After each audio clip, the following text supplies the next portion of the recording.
Le changement commence en soi.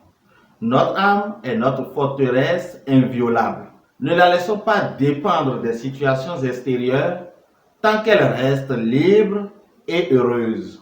Nous ne ressentons pas le poids du malheur. Nous pensons à tort que tout ira bien quand les circonstances changeront.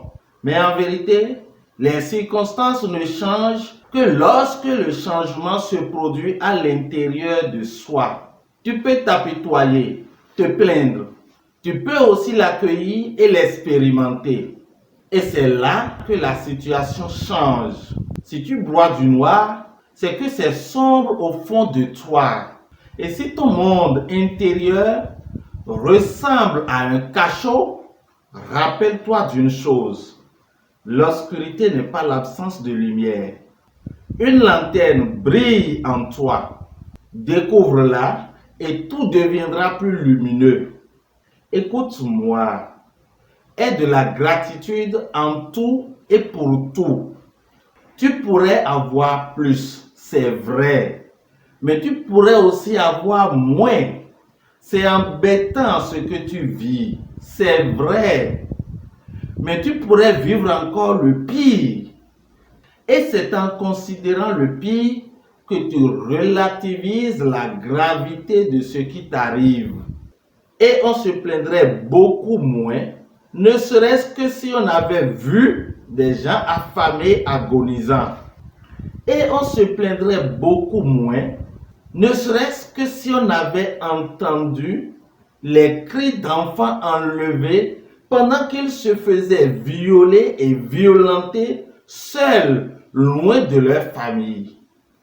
Et on se plaindrait beaucoup moins, ne serait-ce que si on avait connu au quotidien des gens qui vivaient sous des bombes.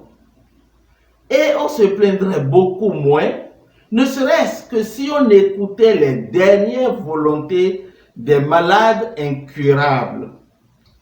Et toi, pendant ce temps-là, les arbres au-dessus de toi bougent leurs feuilles dans le vent. Et toi, pendant ce temps-là, tu respires, tu manges, tu vois, tu entends, tu te déplaces et tu sens la chaleur humaine autour de toi.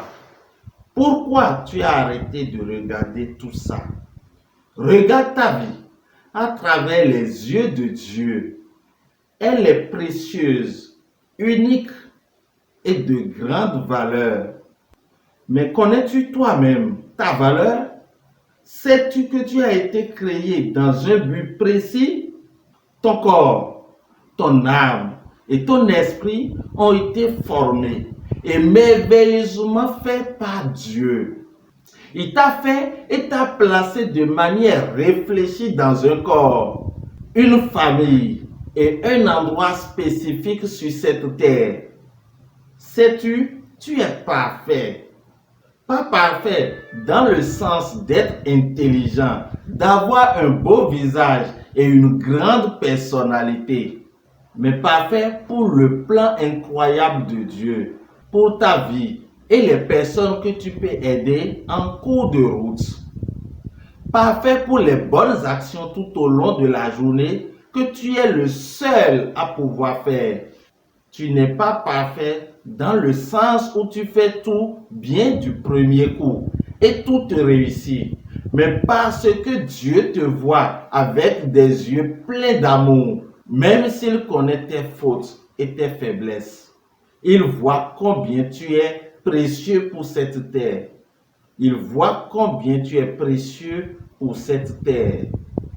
Laisse Dieu guider ta vie et te former à travers les épreuves et tu deviendras parfait et complet, ne manquant de rien dans chaque période de ta vie. Garde en esprit, tu es aimé. L'amour de l'être suprême est plus fort et plus profond que l'amour humain. En lui, tu es un ami proche qu'il connaît et comprend mieux que quiconque. Il voit ton cœur et tes luttes. Il ne t'aime pas moins. Son amour est inconditionnel. Il faut que tu saches Tu es unique. Tu es unique et il n'y a personne d'autre comme toi. Tu occupes une place particulière dans ce monde. Mets ton énergie, tes idées, ta compétence, ta personnalité au service du bien là où tu es dans ce monde. Il faut que je te le dise. L'être suprême prend soin de toi et te protège. Il suit de près ta vie comme une paix attentive et vigilante. Tu lui es très cher et il souhaite vivement que tout se passe bien pour toi. Il est à tes côtés comme un protecteur, un mentor, une aide et un ami.